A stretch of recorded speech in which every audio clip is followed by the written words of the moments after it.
You're watching CBS News Los Angeles, The Rundown. Hello, I'm Amy Johnson. Here's a look at our top stories. A major warning from the Environmental Protection Agency today. It says cyberattacks against water utilities nationwide are growing. And here to give us insight is cybersecurity expert Sean Tufts. He's the managing partner at Optiv. Thanks so much for joining us. Yeah, thank you for having me. Great topic. Well, what are the potential impacts of these cyber attacks against our water systems? Yeah, water systems are super delicate. It turns out getting liquid into every home in America, every business in the U.S. is a challenge. And a lot of those systems have not had the luxury of high margin. So we haven't updated those things like we want to. So some simple threat actors with some simple tools, commoditized ransomware, easy things off the shelf, they could cause an outage.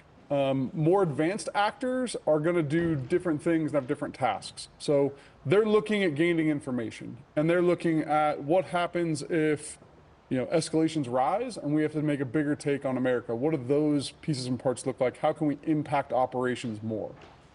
Well, in its report, the EPA said 70% of facilities violated standards that are meant to help prevent these kinds of attacks. So why do you think that is? There's just a lot of legacy infrastructure out there. We're still operating our grid, our water systems, our manufacturing environments off of Windows 98. That's not an exaggeration. We haven't had the money to invest to modernize those systems. So when we talk about doing awesome, cool cybersecurity programs, we're still a little handcuffed. Well, we've reported on recent attacks against other facilities, but what other infrastructure can be targeted and what can be done to prevent these other threats? After Colonial, it changed a lot. Colonial looked and felt like an act of war, if we were able to pinpoint who was doing that, which people tried, and not my game. Once people started realizing we were throwing that word around, they started going after softer targets. So they moved away from pipelines, they moved away from the electricity grid, they moved somewhat away from water, and they're targeting multi-nation manufacturing environments. So those are a little more soft targets and have a higher threshold of attacks hitting them. So things like distribution centers for retail, food manufacturing, all those have had a much greater cyber threat actor pinging their firewalls. All right, so really got to update those systems to keep the system safe. Thank you so much, Sean Tufts. We appreciate your time and your insight. Thank you. Well, former President Donald Trump's hush money trial resumed today in New York. The prosecution rested its case, turning the trial over to the defense. During cross-examination, former Trump attorney Michael Cohen admitted to jurors that he stole thousands from Trump's company. Closing arguments in the trial could come at the end of this week. Well, rapper Sean Diddy Combs is apologizing for the disturbing video showing him assaulting then-girlfriend Cassie Ventura back in 2016. CNN obtained the video 6 months after Ventura filed and settled a lawsuit against Combs. My behavior on that video is inexcusable. I take full responsibility for my actions in that video. Combs admitted to the video, which shows him chasing Ventura in a hotel hallway and assaulting her. Combs faces multiple accusations from different people, including sexual assault, physical abuse, and forced druggings. He has denied all claims of wrongdoing until his video responding to the hotel incident that was made public last week.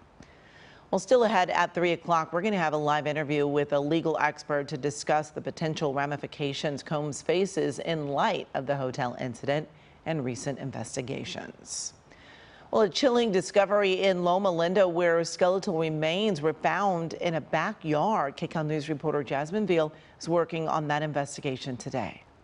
Well, I'm here in the backyard of this Loma Linda home, speaking to the men who live here. You see Pat behind me and Steve. He lives on the property, and they made a pretty chilling discovery Sunday morning. Steve came out here to, well, heat up his coffee here in this fireplace as he normally does, and he wanted to collect some kindling. So he came over here to this tree and started grabbing some of the dry branches when he made a discovery that made his heart drop. He said his stomach just sank. What appeared to be a human bone, what he thought was a human leg bone, just lying here in this tree. Yeah, just a single bone, but he actually grabbed it, went inside, was trying to contact the coroner, eventually contacted the San Bernardino County Sheriff investigators to come out here and take a look at the bone that he found, because he didn't know if it was in fact human, if it was animal, even how it got here, if there were more bones inside of this tree. So investigators came, they put up crime tape, detectives, they scoured the area, and according to those detectives, they found other human remains, various bones that are now being examined and autopsied so that they can determine the identity and the cause of death, hopefully. But we are hearing more from Steve and Pat. They've lived here. Pat has lived here since the 80s and never has discovered or found anything like this. Steve says, you know, this property butts up to a restaurant and a bar and, of course, the roadway. So he wonders if someone tossed it over the fence, if someone came in here and placed it. He just doesn't know. He says it's a mystery to him. So you're going to hear from them. You're going to hear the latest from investigators, all coming up on KCAL News at 4 and 5. All right, Jasmine, thank you. Turning now to our weather, a live look at Long Beach, where the sun is out on this Monday afternoon, but it's a different story for some inland communities. KCAL News meteorologist Olga Ospina has your next weather. Hi, Olga. Yeah, hi, Amy. And look at this shot. It just kind of depends on where you are today, because we are still seeing some cloud cover out there for a lot of us. So some slow clearing, even where you are seeing some sunshine now, keeping temperatures down. Long Beach checking in at 70 degrees and still some cloudy skies there. Here's a look at our radar. So some of those inland spots, yes, seeing some sunshine out through places like the Antelope Valley, parts of the Inland Empire in the last hour or two, starting to see some sun. But a lot of areas through the LA basin and especially the coastline still seeing plenty of cloud cover, and that has temperatures down compared to yesterday when we saw earlier clearing. Numbers outside right now, most of us still in the 60s. We have 64 in Santa Clarita, 66 in Van Nuys, even up in the Antelope Valley, 64 in Palmdale. As we head into the LA area, very few 70s. Again, 70 in Long Beach, but 62 in Pasadena. As we head into Orange County, low 60s in Irvine, into the Newport coast, 70 in Mission Viejo, and Inland Empire also very mild, plenty of 60s, low 70s in San Bernardino, into Moreno Valley, and 57 for Big Bear City.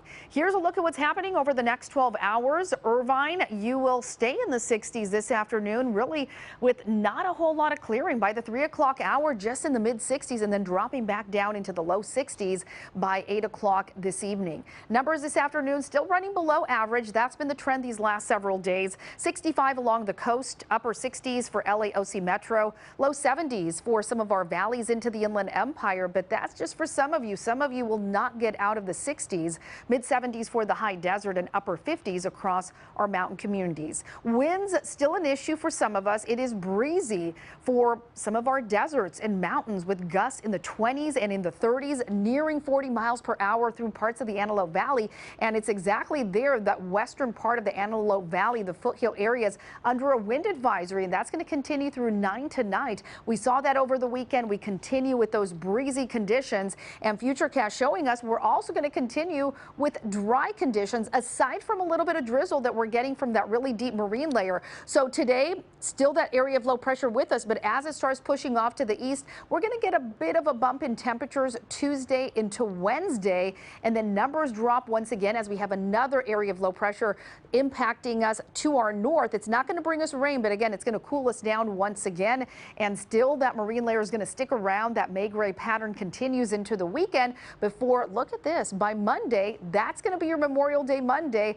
Good news there. Temperatures start to rise as that area of high pressure starts to move in, and we're looking at comfortable temperatures for the holiday. But for LA, Inland, Orange County, we're looking at low 70s and upper 60s. You'll feel that warm up more so as we head a little further inland. For some of our valleys, upper 70s tomorrow into Wednesday, low 70s return by Thursday, and there's that bit of a warm up as we head into Memorial Day Monday. For the Inland Empire, also upper 70s. We could even see a few low 80s by tomorrow into Wednesday. Wednesday, the cool down and then that warm up once again early next week. Here's a check of our deserts, mountains, beaches. Not a whole lot of changes, mid to upper 60s.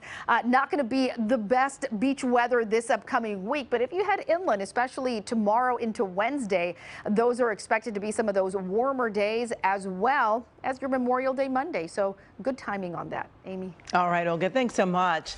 This has been CBS News Los Angeles, The Rundown. Thanks so much for joining us. We'll be back live at 3 o'clock here on CBS News Los Angeles.